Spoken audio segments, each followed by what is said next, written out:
Hey, I'm Mill Hurley, and you're watching Points of Horticulture. Something new and different, glasses, and another new and different occasion is coming up here in Grosse Pointe, actually in Grosse Pointe Park on May the 21st. And with me are two of my cohorts who are going to be with me that day. It's an event called Plan and Plant with Panache. It's an opportunity to get to know more about what a landscape designer does. It's teamwork between us, the designers, and you, the consumer. And we want you to come join us. It's being sponsored by the Association of Professional Landscape Designers at the Ewald branch at 10:30 in the morning on Saturday, May 21st. So with me today in the studio are two other landscape/garden designers who are friends of mine who also belong to the Association of Professional Landscape Designers, APLD. Kate Redmond, Carlene Schaefer, and those ladies are a part of our organization that's an international group, and it's going to be fun when we get together on the 21st and we tell everybody how great it is to work with a landscape designer, don't you think? We are looking forward to it. Kate, you come from Pleasant Ridge, so you're just kind of on the other side of town, not too far away, right there at 11 Mile and 696 area. Very centrally located. Yeah.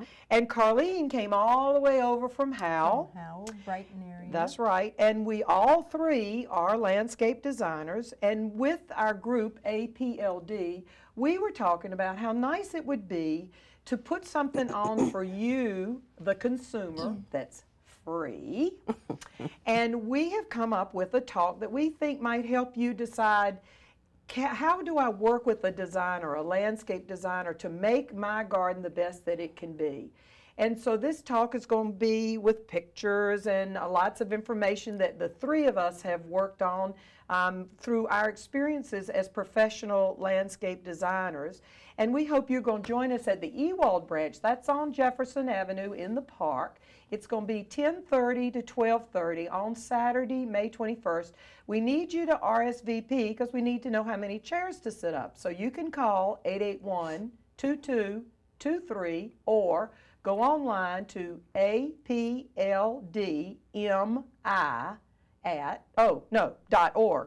Right. apldmi.org. And you can RSVP for May 21st. So Carlene and Kate, we've got this wonderful talk that's going to be fun to do to help people understand how wonderful it is to work with a landscape designer on May 21st. And we have some pictures that we thought might be helpful for folks to see, because pictures, of course, say 1,000 words. And I think, Kate, we've got yours first.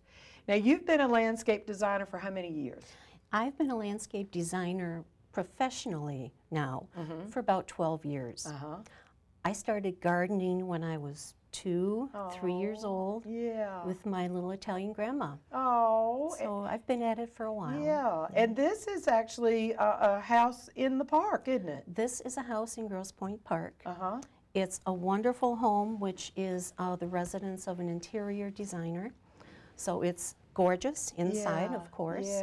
But the outside was a little bit drab, a little bit undistinguished, even though the house has great bones and great architecture.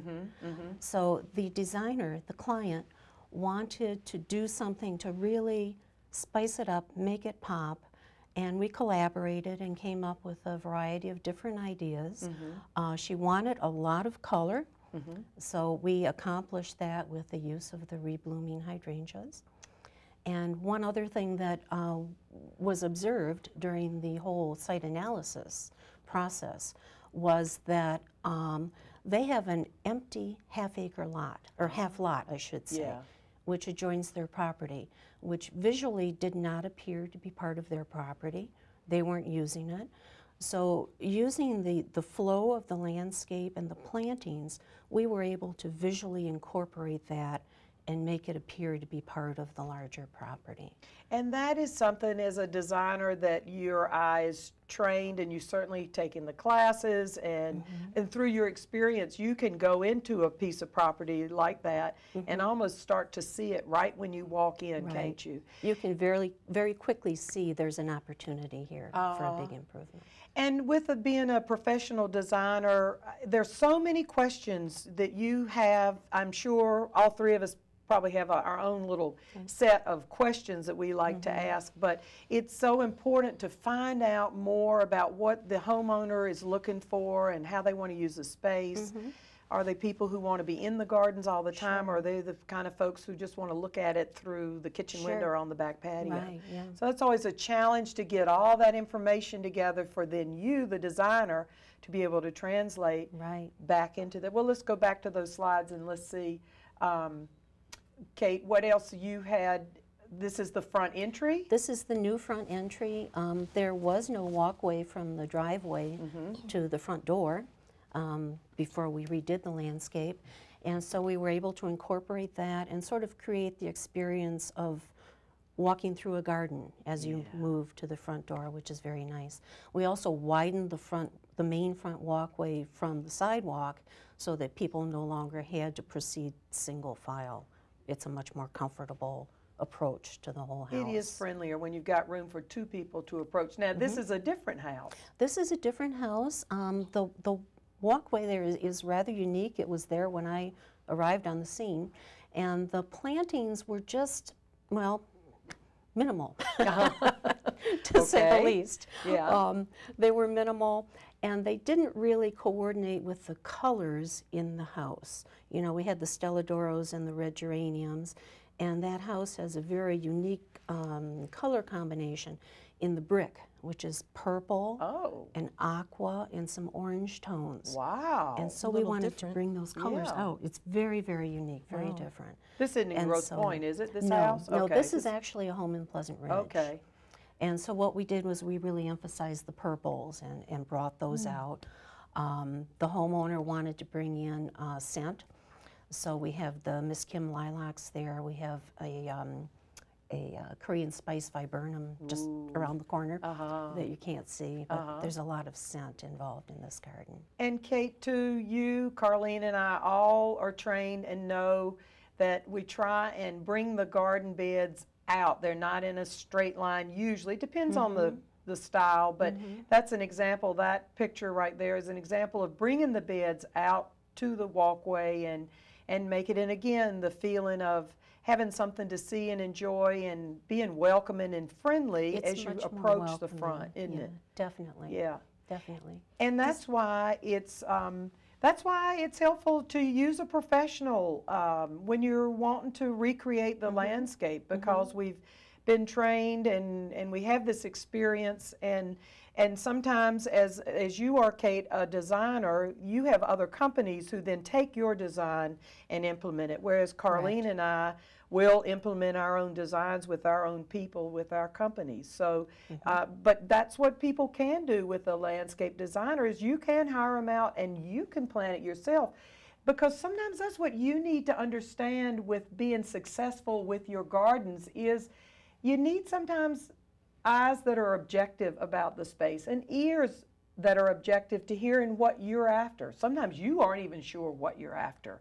And it takes using somebody who's trained and had lots of experience to be able to translate your wants and needs and wishes into success that either you can then go plan, or you might hire somebody else to go and plan. Were you going to say something, Carlene? Oh, I was just going to say the last slide. The garden is so changed. It's so full, and it's got a really nice feeling to it. Very, you know, it flows with the rest of the house. Thank you. It does. It does. Well, we've got more slides. Let's move on to the next batch. I think these are some of. Of the back. One more. Yeah. One go more ahead. This was a newly expanded home with a brand new deck that again was in existence when I arrived on the scene. And my big challenge there was to really make the best use of the space in the backyard, which was huge. It was on a double lot. And also my secondary goal in the design program was to somehow disguise this deck and kind of settle the whole thing down into the ground plane. Ah, yeah. So looking at the completed job, what you'll see is that everything is just kind of nestled together. Beautiful. We unfortunately had to remove a number of spruce trees that were diseased and really just making a mess of the yard. But that really gave us the opportunity to grow a nice lush lawn and have some very nice plantings. And fortunately, the yard was big enough that we could actually create separate functional areas for entertaining, for veggie growing, for cutting garden, for what we call a secret garden, just to kind of get away from it all, and for sort of a woodland path across the back of the property. Pretty. So wonderful. So we accomplished a lot. You did. And I am with Kate Redmond and Carlene Schaefer, who are landscape designers, and we all three belong to a group called the Association of Professional Landscape Designers.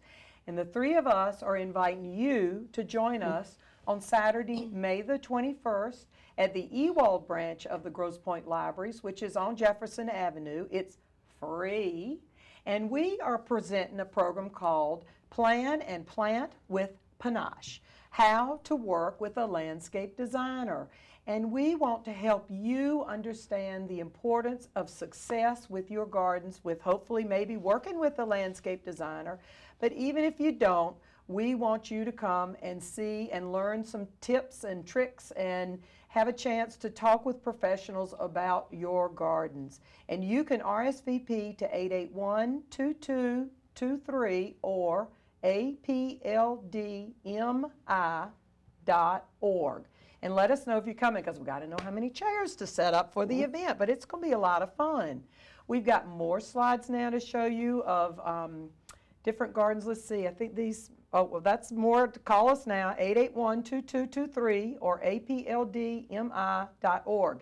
Here is a garden that I've worked on, and I wanted y'all to see this because here's the winter view before the garden was installed. And what happens in a lot of times in gardens is you tend to plant just in a straight line.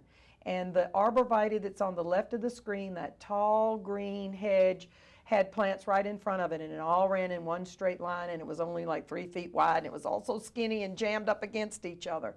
So the homeowners put in a nice big curving sidewalk, and we took out all that grass between the sidewalk and the hedge, and we made it into a bigger bed. And this is a spring, early spring view of the bed now incorporated all the way to the sidewalk, and it makes it for a very engaging place for the family to go and visit and sit and smell and touch, and bees and birds and butterflies and all the activity that happens now that the bed has been expanded.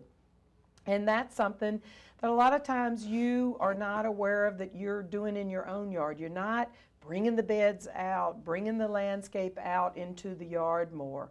And sometimes that makes it a lot less maintenance because you're not dealing with so much lawn, depending on what you're after. And the other thing I wanted to bring up before we let Carlene show her work is that as landscape designers, we can know a lot of plant material that maybe you aren't aware of. These are hydrangeas that were used as a hedge instead of using good old burning bush that a lot of people like to use as a hedge. Why not take one plant and plant it out and become this beautiful late summer, early fall hedge? And even in the wintertime, those hydrangea paniculatas bring great interest along that bed line. And then the other plant that a lot of you love